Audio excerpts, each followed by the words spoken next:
నమస్తే BCN news కి స్వాగతం. నా పేరు నీలిమ. ముందుగా ముఖ్యాంశాలు. ప్రకాశం జిల్లాలో రైతులకు సబ్సిడీపై కిసాన్ డ్రోన్ విత్తనాలను పంపిణీ చేసిన మంత్రి డోలా. రైతుల సంక్షేమానికి కూటమి ప్రభుత్వం కృషి చేస్తుందని స్పష్టీకరణ.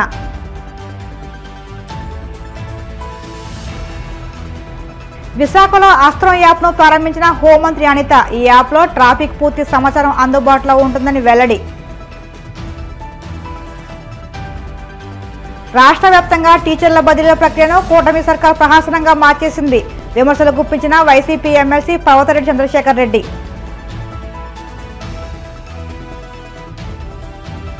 తిరుమల శ్రీవారి సేవలో శ్రీనటి వరలక్ష్మి దంపతులు. ఆలయ మర్యాదలతో స్వాగతం పలికిన అధికారులు. రైతులకు సబ్సిడీతో వ్యవసాయ పరికరాలు ఇచ్చి వారికి ప్రభుత్వం బాసటగా నిలుస్తుందని మంత్రి డోలా బాలవేంద్రనాథ స్వామి అన్నారు. ప్రకాశం జిల్లా కొండప నియోజకవర్గం టంగుటూరు మండలం సూరారెడ్డిపాలెంలో రైతులకు వ్యవసాయ యాంత్రీకరణ పరికరాలను ఆయన అందించారు. 80% సబ్సిడీతో కిసాన్ డ్రోన్ను, సబ్సిడీతో విత్తనాలను మంత్రి పంపిణీ చేశారు. ఈ సందర్భంగా ఆయన మాట్లాడుతూ రైతుల సంక్షేమానికి కూటమి ప్రభుత్వం కృషి చేస్తుందని తెలిపారు. వ్యవసాయ యాంత్రీకరణ పరికరాలను సబ్సిడీపై ఇక్కడి రైతులకు ఈ ప్రభుత్వం వచ్చిన తర్వాత అందజేయడం జరిగిందన్నారు. రైతులు వాటిని వినియోగించుకోవాలని, ప్రభుత్వ పథకాల పట్ల అవగాహన కలిగి ఉండాలని సూచించారు.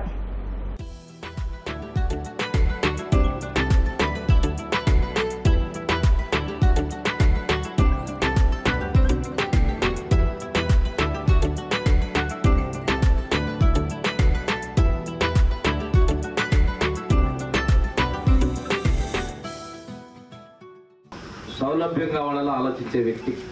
94-2000 మధ్యలో ఉన్నప్పుడే కుప్పంలో ఇజ్రాయెల్ టైప్ టెక్నాలజీ అని చెప్పి తీసుకొని బిందు సేద్యం తీసుకొస్తే ఆ రోజు అవహేళన చేశారు. ఈరోజు మనందరం కూడా డ్రిప్ స్ప్రింక్లర్లో వాడుతున్నాం. అన్న ఎన్టీఆర్ గారు 50 రూపాయలకి కాల్స్ పోలిస్తే కొత్త పంట ఈత మొక్కలు ఇప్పుడు కూడా చెప్పుకుంటూ ఉంటారు. ఎన్టీఆర్ గారు మాకు సబ్సిడీ మీద కరెంట్ ఇచ్చారని. ఫార్మ్ మేకరేజ్ ద్వారా మనం 14-19 ఉన్నప్పుడు హార్వెస్టర్లు ఇచ్చాం, 50% సబ్సిడీ తోటి. ట్రాక్టర్లు ఇచ్చాం, గొర్రెలు ఇచ్చాం, అదేవిధంగా విత్తనాలు ఎత్తుకోవడానికి పరికరాలు ఇచ్చాం, కోతకు కూడా ఇవ్వడం జరిగింది. దీంతో పాటు ట్రాక్టర్లు ఇచ్చాం. ఇవన్నీ ఒకటైతే హార్టికల్చర్ 90% సబ్సిడీ తోటి డ్రిప్ స్ప్రింక్లర్లు ఇచ్చాం. ఇప్పుడు మనం మిరప తోటకు వేసేటువంటి మిల్చింగ్ షీట్ కూడా సబ్సిడీ మీద ఇచ్చాం. మనం శిల్పాలను పట్టాలని చెప్పి పంట గుంటల దగ్గర ఆ కుంటల్లో నీళ్లు భూములు ఇంకిపోకుండా ఆ పట్టలు కూడా సబ్సిడీ ఇచ్చాం మనం. ఇవన్నీ కూడా రైతుకు కావాల్సిన ప్రతిదీ కూడా ఇచ్చారు. మొన్న 3 నెలల క్రితం మామిడికాయ తోటలకి కవర్ పెడితే అది దాని మీద దాగులు రాకుండా, మరకలు లేకుండా కాడు బాగా పెరుగుతుందని చెప్తే అప్పటికప్పుడు వాళ్ళకి 3 కోట్లు ఇచ్చాడు. అది ఆ కవర్ ఖరీదులో 50% సబ్సిడీ ఇచ్చాడు. ఈరోజు మన ఎన్డీఏ ప్రభుత్వంలో ప్రధానమంత్రి గారు మోడీ సహకారంతో మన ఉప ముఖ్యమంత్రి పవన్ కళ్యాణ్ గారి సహకారంతో మనం అన్ని ప్రాజెక్టుల విషయంలో ముందుకు పోతున్నాం. చొరవగా రాష్ట్రంలో మహిళల రక్షణ కోసం ప్రత్యేక యాప్ను అందుబాటులోకి తీసుకురావాలని ఇటీవల హోంమంత్రి అనిత అధికారులను ఆదేశించారు. ఈ క్రమంలో ఆమె రాష్ట్రంలో మహిళలు, చిన్నారుల రక్షణ తీసుకోవాల్సిన చర్యలపై ప్రత్యేక దృష్టి పెట్టారు. ఈ క్రమంలో ఆమె అస్త్రం యాప్ను ప్రారంభించారు. ఈ యాప్లో ట్రాఫిక్ పూర్తి సమాచారం అందుబాటులో ఉంటుందని, విశాఖ వాసిగా ట్రాఫిక్ కష్టాలు ప్రత్యక్షంగా చూస్తారని ఆమె తెలిపారు. ఈ తరుణంలో పబ్లిక్ ఫ్రెండ్లీ యాప్ను తేవాలని ఆలోచన చేస్తామని అన్నారు. టెలిగ్రామ్ నుంచి యాప్ డౌన్లోడ్ చేసుకోవచ్చని, 3 నెలల్లో యాప్ పూర్తిగా అందుబాటులోకి వస్తుందని హోంమంత్రి స్పష్టం చేశారు. విశాఖపట్నం లాంటి సిటీకి ఎందుకు విశాఖపట్నం లాంటి సిటీ అంటానంటే ఇది చాలా సుందరమైన నగరం. ఎస్పెషల్లీ ఎక్కువ మంది టూరిస్టులు వచ్చే ప్రాంతం. అట్ ద సేమ్ టైం ఎక్కువ మంది పొలిటికల్ లీడర్స్ కానీ అఫీషియల్స్ కానీ ఎక్కువ మంది విజిట్ చేసే ప్లేస్. గవర్నమెంట్ ప్రోగ్రామ్స్ ఏదైనా కూడా వైజాగ్లో చేయాలి అనుకునే పరిస్థితుల నుంచి ఎస్పెషల్లీ అటువంటి సిచ్యువేషన్లో వైజాగ్ ప్రజలు ఎదుర్కొంటున్న కొన్ని ట్రాఫిక్ సమస్యలను బేస్ చేసుకొని ఆ ట్రాఫిక్ సమస్యలు లేకుండా ఇన్ టైంలో వాళ్ళ వర్క్ ప్లేసెస్కి వెళ్ళేదానికి గవర్నమెంట్ నుంచి, అదేవిధంగా పోలీస్ డిపార్ట్మెంట్ నుంచి కూడా ఒక మంచి యాప్ రావాలి. ఒక మంచి అంటే టెక్నాలజీని బేస్ చేసుకొని ఒక యాప్ రావాలి. వాళ్ళకంటే పబ్లిక్ ఫ్రెండ్లీ యాప్ లాంటిది ఒకటి క్రియేట్ చేయాలని ఒక ఆలోచనతో ఈరోజు ప్రత్యేకంగా అస్త్రం అని చెప్పి ఒక యాప్ని ఈరోజు క్రియేట్ చేయడమే కాకుండా ఇది ఫస్ట్ టైం ఈరోజు మనకి మన ఆంధ్రప్రదేశ్ రాష్ట్రంలో ఏ నగరంలో లేనట్టుగా కూడా పబ్లిక్ యూసేజ్ చేసుకునే విధంగా కూడా ఈ యాప్ని డెవలప్ చేసి ఈరోజు లాంచింగ్కి ఈరోజు నన్ను ఇక్కడికి ఆహ్వానించడం జరిగింది. దీనికి నన్ను ఆహ్వానించిన మా సిపి గారు బాగ్చి గారికి ప్రత్యేకంగా నేను ధన్యవాదాలు, నమస్కారాలు తెలియజేసుకుంటున్నా. ఈ యాప్ వచ్చిన వెంటనే ముందు ఫస్ట్ నేను హ్యాపీ ఫీల్ అయింది నేనే. ఎందుకంటే ఇదే అస్త్రం యాప్ని ఇంతకుముందు మనం పోలీస్ డిపార్ట్మెంట్ వాళ్ళు విజయవాడలో మన సిపి రాజశేఖర్ బాబు గారు దీన్ని అడాప్ట్ చేసుకున్నారు. నేను ఆ రోజు అది కూడా మనం ఎప్పుడు యూటిలైజ్ చేసామంటే మనకి దుర్గాష్టమి నవరాత్రులు భాగంగా ఆ రోజు అదే టైంకి అస్త్రాన్ని ప్రత్యేకంగా ఆ రోజు లాంచ్ చేయడమే కాదు సక్సెస్ఫుల్గా ఆ రోజు దాన్ని కూడా నడిపించడం జరిగింది. ఆ రోజు నేను చూశాను అస్త్రం అని. ఆ రోజు నేను మన సిపి గారికి కూడా మాట్లాడాం, సార్ ఒకసారి ట్రాఫిక్ సంబంధించి ఒకసారి కనుక్కోండి అంటే ఇట్స్ ఎ వెరీ అంటే ఒక మంచి ఏరియా, దాన్ని ఏమంటారంటే మంచి వాతావరణంలో. ఇప్పుడు వాళ్ళకి మేము చెప్పింది మేమెందుకు చూడాలి అన్నది కాకుండా ఒక కాంపిటేటివ్ వాతావరణంతో పాటు ఒక మంచి వాతావరణంలో ఎస్ మేడం నేను కూడా కనుక్కుంటానండి అని దానికి మించి ఈరోజు అస్త్రాన్ని ఇంకొంచెం ఇన్నోవేటివ్గా బయటకు తీసుకొచ్చి పబ్లిక్ కూడా యూజ్ చేసుకునే విధంగా ఈరోజు ఈ అస్త్రాన్ని తీసుకురావడం అనేది నిజంగా చాలా మనం అందరం కూడా హ్యాపీ ఫీల్ అవ్వాల్సిన విషయం. రాష్ట్ర వ్యాప్తంగా టీచర్ల బదిలీల ప్రక్రియను కూటమి సర్కార్ ప్రహసనంగా మార్చేస్తుందని వైసీపీ ఎమ్మెల్సీ పర్వతరెడ్డి చంద్రశేఖర్ రెడ్డి మండిపడ్డారు. నెల్లూరు వైసీపీ కార్యాలయంలో ఆయన మీడియాతో మాట్లాడుతూ బదిలీల్లో మాన్యువల్ ఆప్షన్ అమలు చేస్తామని మాట ఇచ్చిన ప్రభుత్వం ఆఖరి నిమిషంలో ఆన్లైన్ వెబ్ ఆప్షన్ను తప్పనిసరి చేయడం ద్వారా మొత్తం ఉపాధ్యాయ లోకమును పచ్చిగా మోసం చేస్తుందని ఆగ్రహం వ్యక్తం చేశారు. మంత్రి నారా లోకేష్ కు రెడ్ బుక్ పై ఉన్న శ్రద్ధలో కాస్తైనా విద్యాశాఖపై లేకపోవడం వల్లే రాష్ట్రంలో విద్యా వ్యవస్థ అధ్వానంగా మారిందని ధ్వజమెత్తారు. తక్షణం ప్రభుత్వం గతంలో ఇచ్చిన హామీ మేరకు మాన్యువల్ విధానంలోనే బదిలీ ప్రక్రియ నిర్వహించాలని ఆయన డిమాండ్ చేశారు. ఒక్కొక్క మండలంలో అయితే బేసిక్ ప్రైమరీ స్కూల్స్ని పెంచేశారు, ఫౌండేషన్ స్కూల్స్ 1-2 పెట్టారు. కొన్ని దగ్గరలో అయితే ఫౌండేషన్ స్కూల్స్ని విచ్చలవిడిగా పెట్టి బేసిక్ ప్రైమరీ స్కూల్స్ ఒక 3-4 పెట్టడం, ఒకటే ప్రైమరీ మోడల్ ప్రైమరీ స్కూల్గా పెట్టడం. అంటే దానికి ఒక పద్ధతి లేదు. ఏదైతే నామ్స్ పెట్టుకున్నారో ఆ నామ్స్ ప్రకారం కూడా ఫాలో కాకుండా వాళ్ళకి ఎక్కడైతే తెలుగుదేశం పార్టీ నాయకులు కార్యకర్తలు చెప్పినారో ఆ స్కూల్ని ఫౌండేషన్ స్కూల్గా మార్చేయడం, లేదనుకుంటే బేసిక్ ప్రైమరీగా మార్చడం, లేదనుకుంటే మోడల్ ప్రైమరీ, అవసరమైతే దాన్ని యూపీ స్కూల్గానే కంటిన్యూ చేయడం. ఇలా ఏ తెలుగుదేశం పార్టీ నాయకుడు కార్యకర్త వాళ్ళకి చట్టుంటే నాయకులు కార్యకర్తలు కూడా ఆ స్కూల్ని ఏ విధంగా ఉండాలా అనే నియంత్రించే శక్తి ఆ తెలుగుదేశం పార్టీ కార్యకర్తలు నాయకులకి ఇవ్వడం అనేది ఎంత చూడండి. ఈరోజు ఎంఈఓలు ఉన్నారు, డిఈఓలు ఉన్నారు, ఆర్జేడీలు ఉన్నారు. వాళ్ళ చేతుల్లో ఏం లేదు.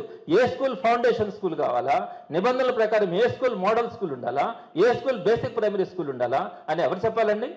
తెలుగుదేశం. ఈరోజు నిబంధనల ప్రకారం చూడండి, రేపు పొద్దున మేము లిస్టు కూడా రిలీజ్ చేయబోతా ఉన్నాం. ప్రతి మండలంలో కూడా దుర్మార్గం చేస్తున్నారు. వాళ్ళకి ఎక్కడైతే ఇష్టం లేదో వాటన్నిటిని కూడా ఫౌండేషన్ స్కూల్స్ చేసి పారేస్తున్నారు. ఇట్లాంటిది ఎక్కడైనా చూసినామా? చదువు రాని వాళ్ళు ఏంటండి ఏ స్కూల్ ఏ విధంగా ఉండాలని చెప్పి నియంత్రించడం. ఇలాంటి పరిస్థితి ఎప్పుడైనా ఉందా? జగన్మోహన్ రెడ్డి గారు ఆ రోజు ఏం చేస్తున్నారు? ఎక్కడా కూడా పొలిటికల్ లీడర్ ఇన్వాల్వ్మెంట్ లేకుండా అధికారులు నిష్పక్షపాతంగా చేయండి అని చెప్పి ఒక మంచి గుడ్ గవర్నెన్స్ ఇచ్చినటువంటి రోజుల్లో నుంచి ఈరోజు చీకటి రోజుల్లోకి మనం వెళ్ళినామంటే ఎంత దౌర్భాగ్యం అన్నది చూడాలా. అలానే రెండోది, టీచర్లకి ట్రాన్స్ఫర్ చేసేటప్పుడు పాయింట్స్ ఇస్తారు. వాళ్ళు ఎన్ని సంవత్సరాలు పనిచేసినారు, ఎంత దూరంలో పనిచేసినారు అనే దాన్ని బట్టి వాళ్ళకి పాయింట్స్ ఇస్తారు. ఆ పాయింట్స్ని బేస్ చేసుకొని వాళ్ళకి ట్రాన్స్ఫర్స్లో ప్రయారిటీ అన్నది ఉంటుంది. ఒకటి చెప్తున్నానండి, నేను డైరెక్ట్గా ఒక ఎంఈఓ ఒక ఆర్జేడీతో నేను మాట్లాడాను. ఈరోజు రాత్రి కొన్ని పాయింట్స్ ఉన్నాయి, ఉదయం లేసి చూసేటప్పటికి ఆ పాయింట్స్ లేవు. ఏమైందంటే వాళ్ళకి కావాల్సిన టీచర్ ఆ ఎంఈఓ దగ్గరికి పోతే ఆ ఎంఈఓ దాన్ని ఎఫ్ఏక్యూ కింద ఆ క్వశ్చన్ పెట్టించి దానికి ఒక ఆన్సర్ రప్పించుకొని అప్పటికప్పుడుగా దానికి పాయింట్స్ మార్చేసేయడం. ఇష్టానుసారంగా పాయింట్లు మార్చేస్తున్నారు. రాత్రి ఒక పాయింట్లు ఉంటే ఉదయాన్నే ఒక పాయింట్లు. టీచర్లు గగ్గోలు పెడుతున్నారండి. కాకపోతే మీ రెడ్ బుక్ రాజ్యాంగానికి భయపడి ఈరోజు టీచర్లు గట్టిగా మాట్లాడాలంటే భయపడి డిఈఓ ఆఫీసుల దగ్గర ఈరోజు చాలా మంది టీచర్లు వాళ్ళ మనోవేదనని అన్నారు. నేను ఒకటే చెప్తా ఉన్నాను, ఎంఈఓలకు కానీ డిఈఓలకు కానీ ఆర్జేడీలకు కానీ ఈరోజు మీరు అధికారం ఉందని చెప్పి మీ ఇష్టానుసారం కనుక టీచర్లని ఇబ్బంది పెట్టే పరిస్థితులకు అనుకుంటే మాత్రం ఎటువంటి పరిస్థితుల్లో రేపొద్దున మీరు చెప్పినటువంటి తప్పులన్నింటినీ చేస్తున్నటువంటి తప్పుల్ని అన్నింటినీ కూడా గమనించడం కానీ వాటన్నిటికీ కూడా మిమ్మల్ని బాధ్యులను చేయడం కూడా జరుగుతుందని చెప్పి తెలియజేస్తా ఉన్నా. ముద్రగడ పద్మనాభరెడ్డికి క్యాన్సర్ అంటూ కుమార్తె క్రాంతి చేసిన ఆరోపణలపై ఆయన ఘాటుగా స్పందించారు. వృద్ధాప్యం వల్ల వచ్చిన ఆరోగ్య సమస్యలు తప్ప క్యాన్సర్ లేదని తేల్చి చెప్పారు. తన కుమారుడి ఎదుగుదలను ఓర్వలేక కొంత దుష్ప్రచారం చేస్తున్నారని మండిపడ్డారు. తనను బంధించారని, మానసికంగా హింసిస్తున్నారని వస్తున్న వార్తలను ఆయన ఖండించారు. రాజకీయంగా తన కొడుకును ఎదుర్కోలేకే ఇలాంటి కుట్రలు చేస్తున్నారని ఆవేదన వ్యక్తం చేస్తూ లేఖను విడుదల చేశారు. ఈ మధ్య మా కుటుంబంపై ఒక కుటుంబం దాడి చేస్తున్న సంగతి మీకు తెలుసు. ఆ కుటుంబానికి మాకు చాలా సంవత్సరాల క్రితమే మనస్పర్ధలు వచ్చేయండి. అంత మాత్రంగానే ఆ సంబంధాలు ఉండేవి. గత సంవత్సరం నుంచి పూర్తిగా దూరం అయిపోయామండి. రాకపోకలు పూర్తిగా స్తంభించిపోయాయండి. మమ్మల్ని నిత్యం టార్గెట్ చేస్తూ ఉన్నారు. బిందులు నిండిపోతున్నాయండి ఆ కళ్ళ నీళ్ళు. వాళ్ళు ఏడుస్తూ ఉంటున్నారు, నిత్యం ఏడుస్తూనే ఉంటున్నారు. మా అబ్బాయి గిరి ఎదుగుదల గురించి నిత్యం ఏడుతూనే ఉంటున్నారు. వరలా పోతున్నారు, రగిలిపోతున్నారండి. అయ్యా వాళ్ళకి వచ్చే పోయే కాలం ఏంటో తెలియదు. నా కొడుకు రాజకీయంగా పైకి వచ్చి తప్ప ఏమన్నా వారిని ఏమైనా డబ్బులు అడిగామా, వారు సాయం కోరామా? ఏమీ లేదే. వారి సంబంధం ఏంటని అడుగుతా ఉన్నాను నేను. నాకు క్యాన్సర్ వచ్చిందని నన్ను ఇంట్లో బంధించారని, నా చిన్న కొడుకు పట్టించుకోవట్లేదని, మా చిన్న కొడుకు మామయ్య గారు పట్టించుకోవట్లేదని చెప్పేసి తప్పుడు పేరాపన, తప్పుడు సమాచారం ప్రజలకు ఇస్తూ ఉన్నారు. తప్పు తప్పు తప్పు. రోజు నా చిన్న కొడుకే నాకు సేవ చేస్తూ ఉన్నాడు. రోజు నా చిన్న కొడుకే నాకు సేవ చేస్తూ ఉన్నారు. కాళ్ళు కూడా నొక్కి రాత్రిని పడుకునే వరకు కూడా సేవ చేస్తూ ఉన్నారు. మాకు నా కొడుక్కి నాకు మనస్పర్ధ పెంచి దూరం చేస్తే వాళ్ళ గర్భకు వస్తానమని చెప్పి అనుకుంటున్నారండి.